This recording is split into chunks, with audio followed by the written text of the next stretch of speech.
வணக்கம். இன்றைய நம்ம விரிவான அலசலுக்கு உங்களை வரவேற்கிறோம். நீங்க பகிர்ந்துகிட்ட குறிப்புகளை வச்சு, குறிப்பா 8ஆம் வகுப்பு சமூக அறிவியல் பாட புத்தக பகுதிகளை அடிப்படையா வச்சு இந்திய குடியுரிமை பத்தி கொஞ்சம் ஆழமா பார்க்க போறோம். குடிமகன் அப்படின்னா யாரு? இந்தியாவுல இந்த அந்தஸ்தை எப்படி பெற முடியும்? எப்படி இழக்க நேரிடும்? ஒரு குடிமகனா உங்க உரிமைகள் என்ன? பொறுப்புகள் என்ன? இது சும்மா சட்ட வார்த்தைகளா? இல்ல நம்ம அடையாளத்தோட ஒரு முக்கிய பகுதியா?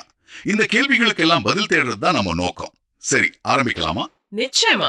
முதல்ல குடிமகன், அதாவது சிட்டிசன், அப்புறம் குடி உரிமை, சிட்டிசன்ஷிப். இந்த வார்த்தைகளோட அர்த்தத்தை புரிஞ்சுக்கலாம். சிட்டிசன்ங்கிற வார்த்தை சிவிஸ் ஒரு நாத்தன் சொல்லுல இருந்து வந்துச்சு.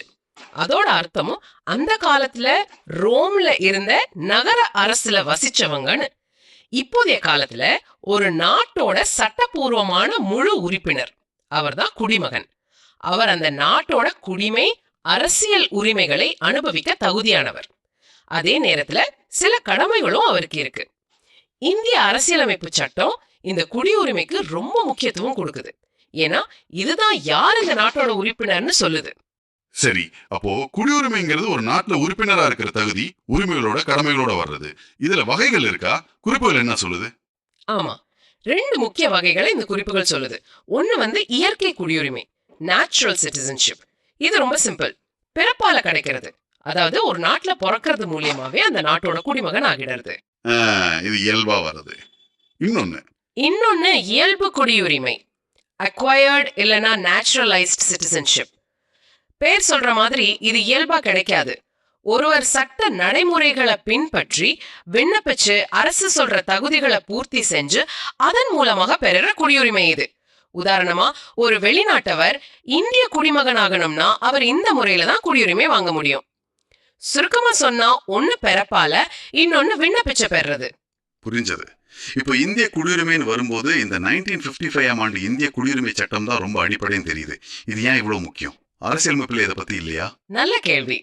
இந்திய அரசியலமைப்பு சட்டம், அதாவது ஜனவரி 26, 1950 நடைமுறைக்கு வந்தப்போ யார் யார் இந்திய குடிமகன்னு அது வரையறுத்தது. இது அரசியலமைப்போட பகுதி 2, விதிகள் 5லிருந்து 11 வரைக்கும் இருக்கு. ஆனா அது அப்போ இருந்த நிலைய சொன்னது. நாடு உருவான பிறகு புதுசா எப்படி குடியுரிமை பெறது, இல்ல இருக்கிற குடியுரிமைய எப்போ இழப்பாங்க, இதுக்கான விரிவான ஒரு நிரந்தரமான விதிகளை வகுத்தது இந்த 1955 சட்டம் தான். இதுதான் குடியுரிமை பெறறதுக்கும் இழக்கிறதுக்குமான சட்ட கட்டமைப்பை கொடுக்குது. காலப்போக்குல தேவைகளுக்கு ஏத்த மாதிரி இந்த சட்டம் பல தடவை திருத்தப்பட்டிருக்குன்னு நாம ஞாபகம் வச்சுக்கணும். இந்த மாற்றங்கள் சமூக அரசியல் சூழலை காட்டுது. ஓ, அப்போ அரசியலமைப்பு அடித்தளம் போட்டுச்சு. 1955 சட்டம் அது மேல ஒரு விரிவான கட்டடத்தை கட்டுச்சு. அப்போ இந்த சட்டப்படி ஒருத்தர் எப்படி இந்திய குடிமகன் ஆக முடியும்?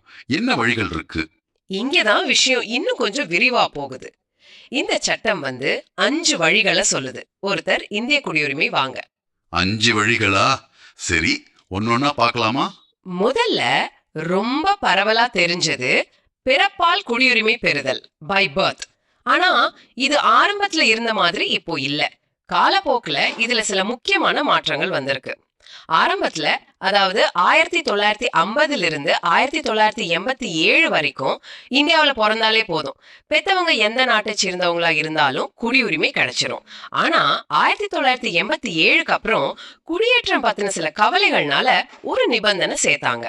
இந்தியாவில பிறந்தாலும் பெத்தவங்கள்ல ஒருத்தராவது இந்திய குடிமகனா இருக்கணும். அப்புறம் 2004 விதிகள் இன்னும் கொஞ்சம் கடுமையாக்குனாங்க.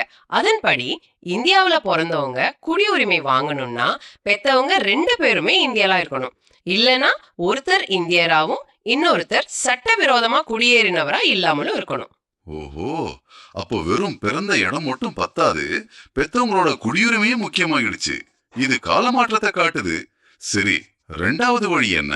2வது வழி வம்சாவளியால் குடியுரிமை பெறுதல், பை டிசென்ட். இது இந்திய பெத்தவங்களுக்கு வெளிநாட்டுல பிறக்கிற குழந்தைங்களுக்கு பொருந்தும். இதுலயும் சில மாற்றங்கள் இருக்கு. ஆரம்பத்துல, அதாவது 1992 வரைக்கும் வெளிநாட்டுல பிறந்த குழந்தையோட அப்பா இந்தியரா இருந்தா குடியுரிமை கிடைச்சது. அப்புறம் ஒரு பாலின சமத்துவத்தை நோக்கி ஒரு படியா 1992ல இருந்து பெத்தவங்கள யாராவது ஒருத்தர் அம்மாவோ அப்பாவோ இந்தியாரா இருந்தா போதும்னாச்சு.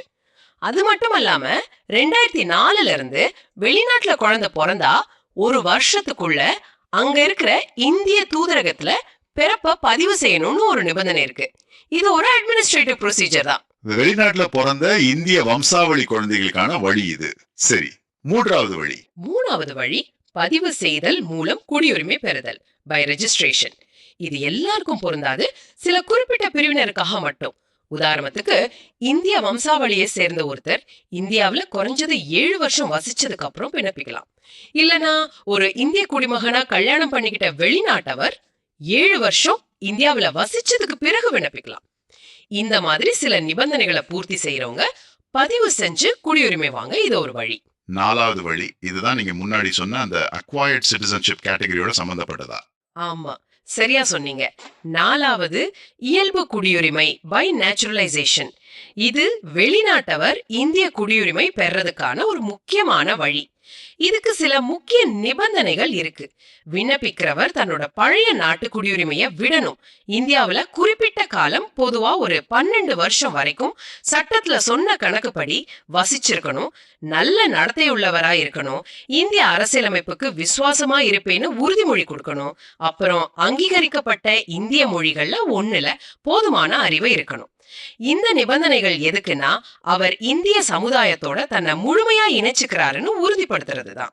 அப்போ இது ஒரு பெரிய ப்ராசஸ் மாதிரி தெரியுது. கடைசியா 5வது வழி என்ன? பட்டா.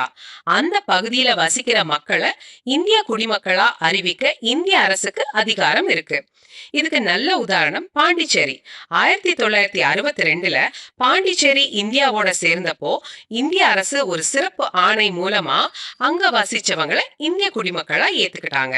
ஆக பிறப்பு, வம்சாவளி, பதிவு, இயல்பு குடியுரிமை, பிரதேச இணைப்புன்னு 5 வழிகள். குடியுரிமை எப்படி வாங்குறதுன்னு தெளிவா புரிஞ்சது. இது நாணயத்தோட ஒரு பக்கம். மறுபக்கம், ஒருத்தர் வாங்கின இந்திய குடியுரிமைய எப்படி இழக்க நேரிடும்? அதுக்கும் விதிகள் இருக்கா? ஆமா, 1955 சட்டம் குடியுரிமையை வாங்குறத மட்டும் சொல்லல, அதை இழக்கிறதுக்கான வழிகளையும் தெளிவா சொல்லுது. 3 முக்கிய வழிகள்ல ஒருத்தர் இந்திய குடியுரிமையை இழக்கலாம். அந்த 3 வழிகள் என்னென்ன? முதல்ல குடியுரிமை துரத்தல், ரெனன்சியேஷன். இது முழுக்க முழுக்க சுய விருப்பத்தோட நடக்கிறது. போதிய வயசும் புரிதலும் இருக்கிற எந்த இந்திய குடிமகனும் தானா முன்வந்து ஒரு அறிவிப்பு கொடுத்து தன்னோட இந்திய குடியுரிமையை விட்டுடலாம். ஒருவர் இப்படி செய்யும் போது அவரோட மைனர் குழந்தைங்க, அதாவது 18 வயசுக்கு கீழே இருக்கிறவங்களும் இந்திய குடியுரிமையை இழந்துடுவாங்க. ஆனா அந்த குழந்தைங்க 18 வயசு ஆனதுக்கு அப்புறம் வேணும்னா மறுபடியும் இந்திய குடியுரிமைக்கு விண்ணப்பிக்க ஒரு சான்ஸ் இருக்கு. இது அவங்க விருப்பத்துல துறக்கிறது. சரி, 2வது வழி. 2வது குடியுரிமை முடிவுக்கு வருதல், டெர்மினேஷன். இது தானாவே நடக்கிற ஒண்ணு. எப்ப ஒருத்தர் தானா வேற ஒரு நாட்டோட குடியுரிமையை வாங்கும் போது இங்கதான் ஒரு முக்கியமான விஷயம் வருது. இந்திய அரசியலமைப்பு சட்டம் ஒற்றை குடியுரிமையை மட்டும்தான் அனுமதிக்குது. அதாவது நீங்க ஒரே நேரத்துல இந்திய குடிமகனாவும் இன்னொரு நாட்டு குடிமகனாவும் இருக்க முடியாது. அதனால ஒரு இந்திய குடிமகன் வேற நாட்டு குடியுரிமையை ஏத்துக்கிட்ட அடுத்த நிமிஷமே சட்டப்படி அவரோட இந்திய குடியுரிமை தானா ரத்தாயிடும். இது ரொம்ப முக்கியம். இந்தியாவுல இரட்டை குடியுரிமை கிடையாது. 3வது வழி கொஞ்சம் வேற மாதிரி இருக்கே, பறித்தல். ஆமா, 3வது வழி குடியுரிமை மறுத்தல் அல்லது பறித்தல். இது மத்த 2 மாதிரி தனிநபர் விருப்பத்தாலோ இல்ல தானாவோ நடக்காது. இது மத்திய அரசு எடுக்கிற ஒரு நடவடிக்கை. சில கடுமையான குற்றச்சாட்டுகள் பேர்ல முறையான விசாரணைக்கு அப்புறம் அரசு ஒருத்தரோட குடியுரிமையை பறிக்க முடியும். என்ன காரணங்கள்னு பார்த்தா, ஒண்ணு மோசடி செஞ்சு இல்ல தப்பான தகவல் கொடுத்து குடியுரிமை வாங்கியிருந்தா. 2, இந்திய அரசியலமைப்புக்கு எதிரா விசுவாசம் இல்லாம நடந்துகிட்டா. 3, போர் சமயத்துல எதிரி நாட்டோட தொடர்பு வச்சிருந்தா இல்ல உதவி செஞ்சா. 4, இயல்பு குடியுரிமை இல்ல பதிவு மூலமா குடியுரிமை வாங்கின ஒருத்தர் 5 வருஷத்துக்குள்ள வேற ஏதாவது நாட்டுல 2 வருஷம் ஜெயில் தண்டனை பெற்றிருந்தா. 5, ஒருத்தர் தொடர்ந்து 7 வருஷம் படிப்பு, அரசாங்க வேலை மாதிரி நியாயமான காரணம் இல்லாம இந்தியாவுக்கு வெளியில வசிச்சிருந்தா. இந்த மாதிரி சூழ்நிலைகள்ல அரசு குடியுரிமைய பறிக்கலாம். இது ஒரு கட்டாயமான நடவடிக்கை. பெறுவதற்கான வழிகள் மாதிரியே இழப்பதற்கான வழிகளும் தெளிவா வரையறுக்கப்பட்டிருக்கு. இப்போ நீங்க சொன்ன ஒற்றை குடியுரிமை சிங்கிள் சிட்டிசன்ஷிப் பத்தி இன்னும் கொஞ்சம் பேசலாமா? இது நடைமுறையில உங்களுக்கு, அதாவது நம்மள கேட்டுட்டு இருக்கிறவங்க இவர் வசிக்கிற மாநிலத்தோட குடியுரிமையும் இருக்கும். இரட்டை குடியுரிமைன்னு சொல்லுவாங்க. ஆனா இந்தியாவுல அப்படி இல்ல. நீங்க தமிழ்நாட்டுல இருந்தாலும் சரி, மகாராஷ்டிராவுல இருந்தாலும் சரி, அசாம்ல இருந்தாலும் சரி, நீங்க இந்திய குடிமகன் மட்டும்தான். தமிழ்நாடு குடிமகனோ மகாராஷ்டிரா குடிமகனோ எதுவும் கிடையாது. இதோட நேரடி பயன் என்னன்னா, நாடு பூரா இருக்கிற எல்லா குடிமக்களுக்கும் ஒரே மாதிரி குடிமை மற்றும் அரசியல் உரிமைகள் உண்டு. நீங்க இந்தியாவோட எந்த பகுதிக்கும் போய் வசிக்கலாம், தொழில் செய்யலாம், பயணம் பண்ணலாம். நாடு பூரா உங்களுக்கு ஒரே மாதிரி சட்ட பாதுகாப்பு உண்டு. இது நாம எல்லாரும் இந்தியர்ங்கிற உணர்வை வலுப்படுத்துது. நாடு பூரா ஒரே உரிமை, ஒரே அடையாளம். இது உரிமைகளை பத்தி பேச வைக்குது. இந்த குறிப்புகள்ல அடிப்படை உரிமைகள், கடமைகள் பத்தியும் சொல்லியிருக்க. ஆமா, இது குடியுரிமையோட மிக முக்கியமான பகுதி.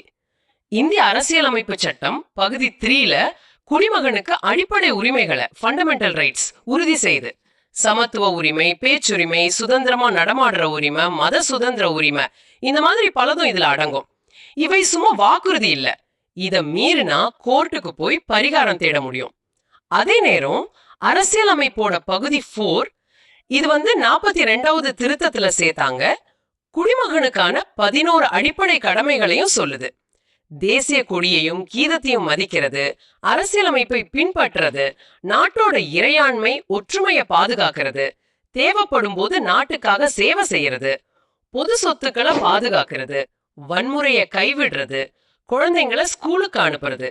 இது பெத்தவங்களோட கடமை. இந்த மாதிரி விஷயங்கள் இதுல இருக்கு. இதோட நோக்கம் உரிமைகளை அனுபவிக்கிற நாம நாட்டுக்கான நம்ம பொறுப்புகளையும் உணரணுங்கிறது தான். உரிமைகளும் கடமைகளும் ஒரு நாணயத்தோட 2 பக்கங்கள் மாதிரி. உரிமைகளோட பொறுப்புகளும் சேர்ந்ததுதான் முழுமையான குடியுரிமை. சரி, இதுல ஏலியன், இமிகிரண்ட், அப்புறம் இந்த OCI கார்டு பத்தி எல்லாம் சில குறிப்புகள் இருக்கே, சுருக்கமா சொல்ல முடியுமா? கண்டிப்பா. ஏலியன்னா ஒரு நாட்டுல வசிக்கிற, ஆனா அந்த நாட்டோட குடிமகன் இல்லாத ஒரு வெளிநாட்டவர். இதுல நட்பு நாட்டு வெளிநாட்டவர், பகை நாட்டு வெளிநாட்டவர்னு வேறுபாடு உண்டு. சில உரிமைகள் மாறலாம். இமிகிரண்ட்ங்கிறவர் ஒரு நாட்டுல இருந்து இன்னொரு நாட்டுக்கு நிரந்தரமா குடியேறவர். வெளிநாட்டுல இருந்து இந்தியாவுல செட்டில் ஆனவங்களை இப்படி சொல்லலாம். இப்போ OCI இது ஓவர்சீஸ் சிட்டிசன் ஆஃப் இந்தியாவோட சுருக்கம். இது வெளிநாடுகள்ல வசிக்கிற இந்திய வம்சாவளியினருக்காக பாகிஸ்தான், பங்களாதேஷ் தவிர கொடுக்கிற ஒரு ஸ்பெஷல் கார்டு. இங்க நீங்க ரொம்ப தெளிவா புரிஞ்சுக்க வேண்டிய ஒரு விஷயம், OCIங்கிறது இரட்டை குடியுரிமை கிடையாது. இது முக்கியம். ஆமா, இது அவங்களுக்கு இந்தியால வாழ்நாள் பூரா போக விசா தேவையில்லை. பொருளாதாரம், நிதி, கல்வி சம்பந்தப்பட்ட சில உரிமைகளை இந்திய குடிமக்களுக்கு இணையா கொடுக்குது. ஆனா அவங்களுக்கு இந்தியால ஓட்டு போட உரிமை கிடையாது. அரசாங்க பதவிகள், குடியரசுத் தலைவர், துணைத் தலைவர், நீதிபதி மாதிரி வகிக்க முடியாது. விவசாய நிலங்களை வாங்க முடியாது. இது இந்திய வம்சாவளியினரோக ஒரு நல்ல உறவை வச்சுக்கிறதுக்காக இந்திய அரசு செஞ்ச ஒரு ஏற்பாடு, அவ்வளவுதான். அப்போ OCI கார்டுங்கிறது நிறைய பேர் நினைக்கிற மாதிரி இரட்டை குடியுரிமை இல்லவே இல்ல. இது மிக முக்கியமான தெளிவுபடுத்தல். நன்றி. ஆக இன்னைக்கு இந்த அலசல்ல குடியுரிமைனா என்ன, அதோட 2 வகைகள், இயற்கை, இயல்பு, 1955 இந்திய குடியுரிமை சட்டத்தோட முக்கியத்துவம், குடியுரிமை பெறறதுக்கான 5 வழிகள், பிறப்பு, வம்சாவளி, பதிவு, இயல்பு, பிரதேசம் இணைப்பு, அப்புறம் குடியுரிமையை இழக்கிறதுக்கான 3 வழிகள், துரத்தல், முடிவுக்கு வருதல், பறித்தல். இதையெல்லாம் விரிவா பார்த்தோம். இந்தியாவோட ஒற்றை குடியுரிமை முறை, அதனால குடிமக்களுக்கு கிடைக்கிற சம உரிமைகள், அதோட சேர்ந்த அடிப்படை கடமைகள் பத்தியும் தெரிஞ்சுக்கிட்டோம். OCI பத்தின தெளிவும் கிடைச்சது. சுருக்கமா சொன்னா, யார் இந்த நாட்டோட முழுமையான உறுப்பினர்னு வரையறுக்கிற இந்த சட்டங்களையும் அதோட அர்த்தங்களையும் புரிஞ்சுக்கிறது நம்ம ஒவ்வொருத்தருக்கும் அவசியம். மிக சரியா சொன்னீங்க. இந்த குடியுரிமை சட்டங்கள் வெறும் விதிகள் இல்ல, அது நம்ம அடிப்படை அடையாளம், உரிமைகள், சமூக பொறுப்புகளோடு பின்னி பிணைஞ்சிருக்கு. இத தெரிஞ்சுக்கிறது ஒரு குடிமகனா நம்மள பலப்படுத்தும். இந்த ஆதாரங்கள்ல கடைசியா இன்னொரு சுவாரஸ்யமான கருத்தும் சுருக்கமா சொல்லப்பட்டிருக்கு. அதுதான் உலகளாவிய குடியுரிமை. உலகளாவிய குடியுரிமையா? அது என்ன, சட்ட ரீதியானதா? இல்ல, இது சட்ட ரீதியான ஒரு ஸ்டேட்டஸ் கிடையாது. இது ஒரு வளர்ந்து வர்ற தத்துவ பார்வை. அதாவது மக்கள் தங்களை ஒரு குறிப்பிட்ட நாட்டோட குடிமகனா மட்டும் சுருக்கிக்காம ஒட்டுமொத்த மனித குலத்தோட, இந்த உலக சமூகத்தோட ஒரு அங்கமா பாக்குறது. சுற்றுச்சூழல் பாதுகாப்பு, வறுமை ஒழிப்பு, மனித உரிமைகள் பாதுகாப்பு மாதிரி உலகளாவிய பிரச்சனைகள்ல தங்களுக்கும் ஒரு பங்கு இருக்கு, பொறுப்பு இருக்குன்னு உணர்றது. இன்னைக்கு உலகத்துல தொழில்நுட்பம், பொருளாதாரம், பயணம் எல்லாம் எல்லைகளை தாண்டி நம்மளை இணைக்குது இல்லையா? ஆனா அந்த இணைப்பின் காரணமா உருவாகிற ஒரு கூட்டு பொறுப்புணர்வு தான் இது. நாம எல்லாரும் ஒரே பூமியோட குடிமக்கள்ங்கிற ஒரு பரந்த பார்வை. இது யோசிக்க வேண்டிய ஒரு விஷயம். இறுதியா இந்த அலசலை முடிக்கும் போது உங்களுக்கு ஒரு சிந்தனைக்குரிய கேள்வியை விட்டுட்டு போறோம். இந்த குறிப்புகள் ஒரு பக்கம் இந்திய குடியுரிமைங்கிற தேசிய அடையாளத்தை பத்தி விரிவா பேசுது, மறுபக்கம் உலகளாவிய குடியுரிமைங்கிற கருத்தையும் தொட்டு செல்லுது. இன்னைக்கு உலகத்துல தகவல் தொழில்நுட்பம், உலகமயமாக்கல் காரணமா எல்லைகள் ஒரு விதத்துல முக்கியத்துவம் இழக்கிற மாதிரி தெரிஞ்சாலும், மறுபக்கம் தேசிய உணர்வுகள், நாட்டுப்பற்றெல்லாம் இன்னும் வலுவாவே இருக்கு. சில சமயம் இன்னும் தீவிரமாகறதையும் பாக்குறோம். இந்த சூழல்ல எதிர்காலத்துல குடியுரிமைங்கிற இந்த கான்செப்டோட அர்த்தம் எப்படி மாறலாம்? அது இன்னும் தேசிய எல்லைகளுக்குள்ள இறுக்கமா இருக்குமா, இல்ல இந்த உலகளாவிய பார்வைக்கு அதிக இடம் கொடுக்குமா? ஒரு குடிமகனா, ஒரு உலக மனிதனா, இதை நீங்க எப்படி பாக்குறீங்க? யோசிச்சு பாருங்க.